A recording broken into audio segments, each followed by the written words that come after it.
One 5-year-old, Gregory Ramos from Florida, actually killed his mum over an argument about a grade. Yeah, like a grade. Back in November 2018, he strangled 6-year-old Gail Clivinger right in their DeBerry home.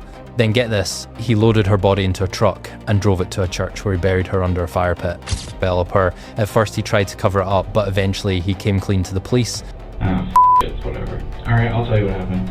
Alright, so I got home, I got in an argument with my mom. She slapped me across the face. She began to hit me. She started beating me. I didn't like it, so I strangled her to death. Developer. So in December 2020, Ramos actually pleaded guilty to first-degree murder, destroying evidence and desecrating a body. Then in January 2021, the court hit him with a sentence, 45 years in prison, and he can't even get parole until he's served 25 years. Honestly, it's such a tragic story, all because of a fight over a grade that ended in something completely irreversible. But like, who even is Gregory? What could drive someone to kill their own mum? What kind of evidence came out after he confessed? And, I mean, will he ever see freedom again?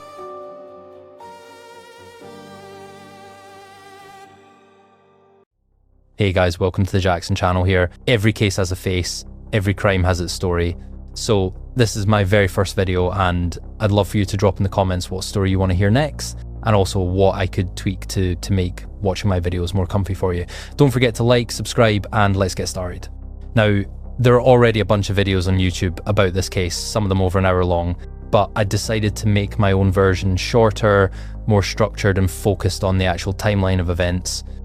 Alright. Welcome to Florida, guys. Florida's that sunny state down in the southeast of the US, famous for its beaches, theme parks, and like totally tropical vibe. Tourists flock to Miami for its crazy nightlife, Orlando for Disney and Universal, and Key West for its scenic islands and coral reefs. Basically, Florida mixes warm weather, nature, and entertainment for everyone. Today we're heading to DeLand, a small town on the east bank of the St. Johns River, just north of Orlando, and it's right here where one family lived, Gail Clivinger, her husband, their son, and 2 stepsons.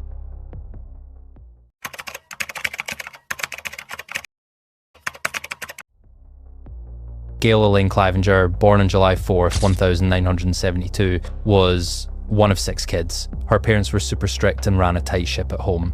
Growing up with 4 sisters and a brother, her childhood was this kind of organised chaos. But honestly, despite all the hustle and bustle, Gail was a happy kid, brave, independent, and super creative. She was really into the arts, taking violin lessons, painting, and she had a real knack for drawing. After graduating from Merritt Island High School in 1990, she went on to the University of Miami to study architecture. A top student, Gail was totally determined to take on the world. Architecture's tough, but she landed her first job pretty quickly. Unfortunately, her personal life wasn't exactly smooth sailing. She went through a really rough, even abusive marriage. With the support of her friends and family, Gail finally managed to leave her abuser and start over. Sure, the trauma left its mark, but she was ready to give love a second chance. Her second husband was Daniel Klinger, the guy she'd been looking for, and finally in a healthy relationship, Gail could relax, be herself, and build the family she'd always dreamed of.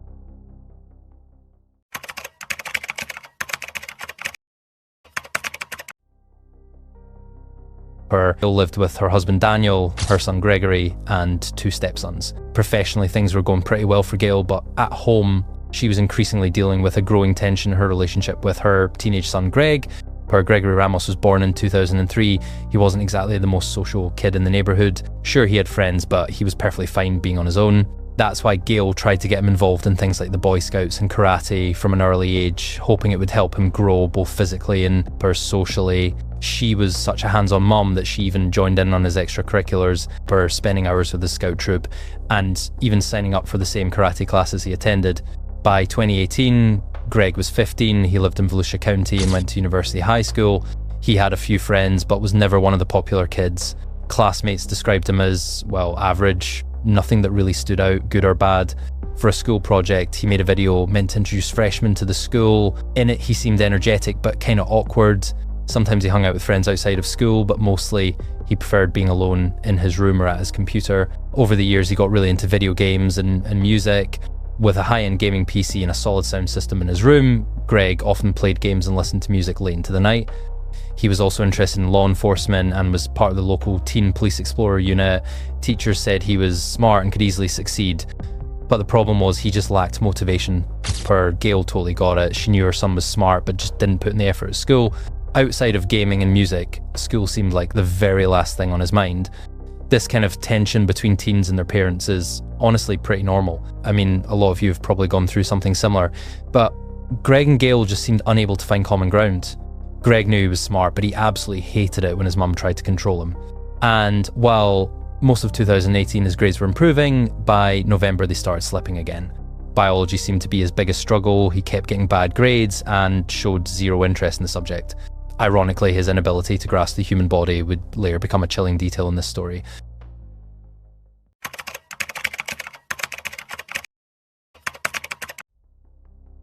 This was the moment when, completely unnoticed by everyone, the perfect storm was quietly brewing. Greg's stepdad, who usually acted as the middleman in his arguments with his mum, was away on a business trip that day, and his stepsister and stepbrother, they weren't home either, which meant it was just Greg and his mum in the house. And honestly, considering his recent grades, their relationship was already tense. From the outside, though, neighbours, friends, anyone looking in the evening seemed totally normal. The next morning, nothing seemed off. School opened its doors as usual, kids streaming in. The day went by like any other classes, lessons, the usual routine. But around noon, after school was technically over, the Volusia County emergency line got a very disturbing call from a really panicked young man. 911, where's your emergency? I just got home, and my house is completely trashed. It looks like someone broke in the side door. Okay. How long have you been gone? I've been gone all school day. I got home. Are you there by yourself? Yeah. How old are you? I'm 15. Okay. And my mom's car is here and it's on, and she's not home, and she's supposed to go to work today, and I can't find her. Your mom is okay. Your mom's car is there. Is there any other way she ever gets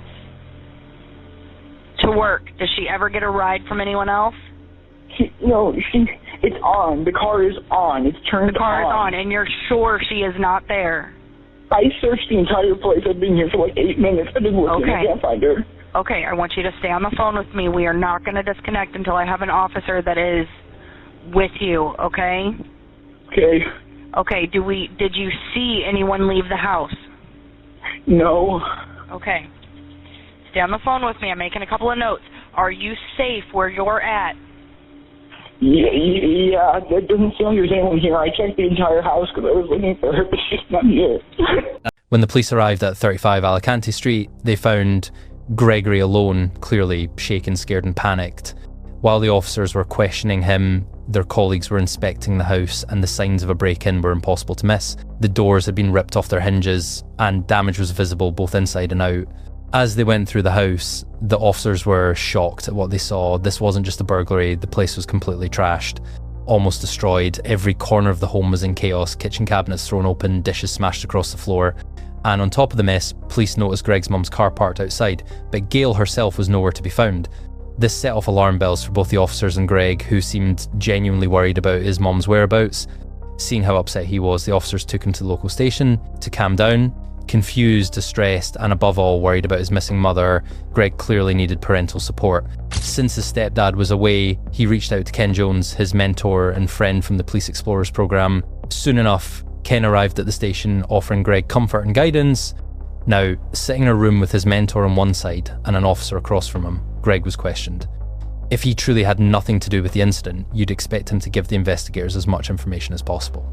But the investigators immediately noticed visible marks on his face, bruises under his eyes, around his nose, mouth and chin. This interview became a crucial moment and set the tone for the rest of the investigation, because instead of clear, straightforward answers, the investigators got conflicting statements. Greg claimed he'd been in a fight at school, but he was vague on details and avoided the topic completely. He couldn't even name the other kid involved. Where Sergeant Pagliari sat quietly watching Greg's behaviour and body language, and gradually realising that something wasn't adding up. His scepticism grew by the minute. Greg was visibly tense, constantly smoothing his hair, rubbing his leg, covering his eyes with his hand. His crossed arms signalled a defensive posture, like he was trying to shut himself off from the conversation. He told the officers about his day, emphasising that he'd been out all day and got home at 8:47 p.m. Interestingly, he remembered the exact time he got home, but couldn't recall what he had for dinner.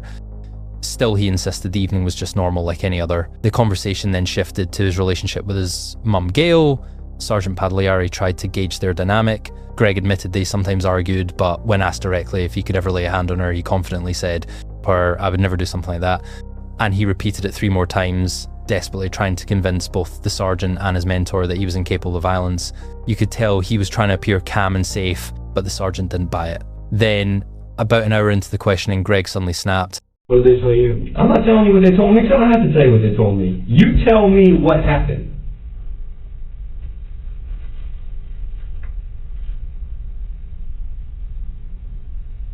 I already told you what happened. Tell me you didn't kill your mother. I didn't. Who killed your mother? I have 0 clue. Who took the shit out of your house? Well, you just told me. Apparently it was my friends. And when did you think they did that? I have 0 fucking clue. Do you honestly believe the things that are coming out of your mouth? Yeah?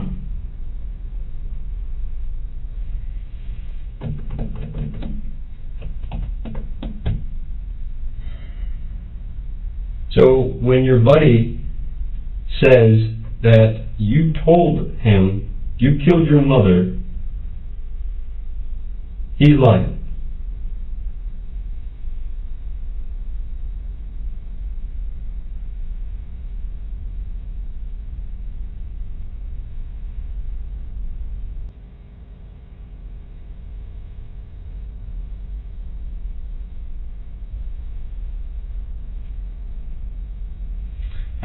It's whatever. Alright, I'll tell you what happened.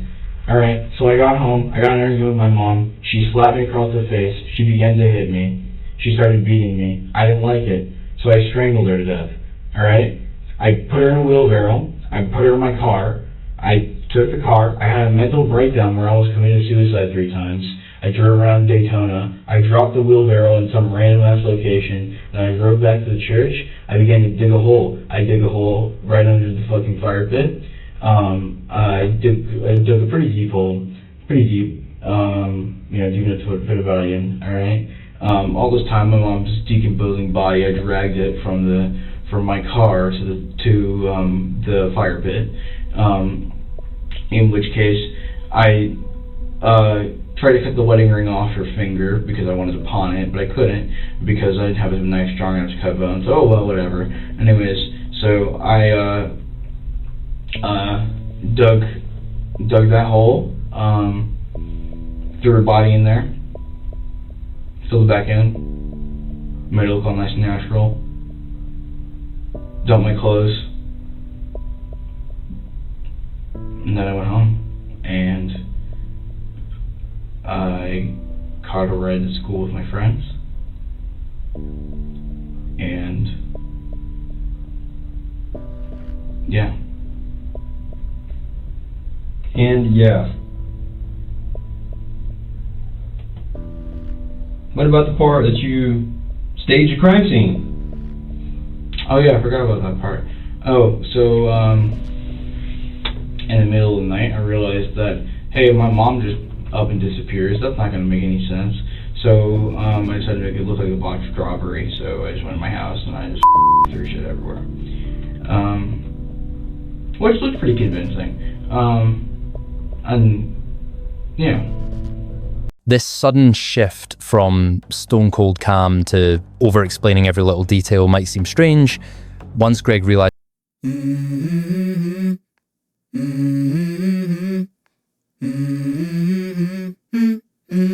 Let's go.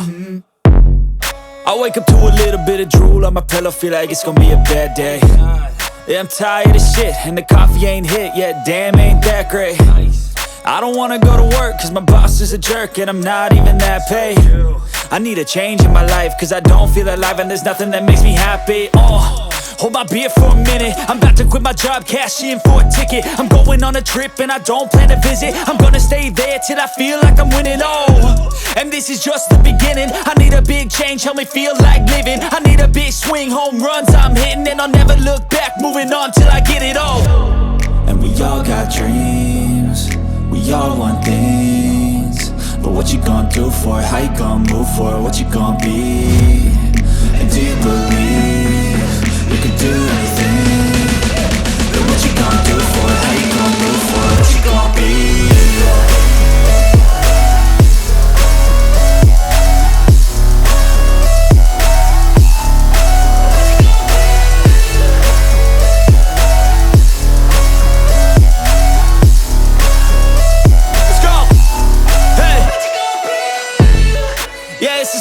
My strife, my right to fight, to die on. And this is my game to play, to claim a brand new name, oh. Items Dylan took would later be his undoing. Having Greg's things gave police the leverage to question him in a way he couldn't dodge. When they asked how he ended up with Greg's book,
possible life imprisonment, he pled guilty to all charges. The courtroom that day was packed with emotion. Most of Gail's family came to say goodbye and express their grief. Many delivered moving speeches, including Gail's siblings, Joe, Ivy, and Lynn.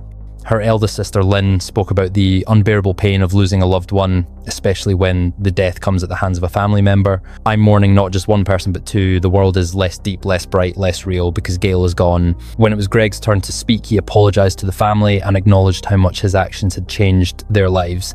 Because of what I did, I'll never truly know my mother. I took her not just from myself, but from everyone else, caused irreparable harm to the world. At the end of his statement, Greg asked the court for leniency for his two friends, Brian and Dylan. They don't deserve punishment for my actions. They didn't fully understand the crime, and when they were arrested, they fully cooperated with the police. Please return them to their families. Under the plea agreement, Gregory Ramos was sentenced to 45 years in prison for his mother's murder. He won't be eligible for parole until after 25 years, but will remain under lifetime supervision afterwards. Dylan Keegler was initially denied bail due to concerns that, given his prior mental health issues, he might harm himself.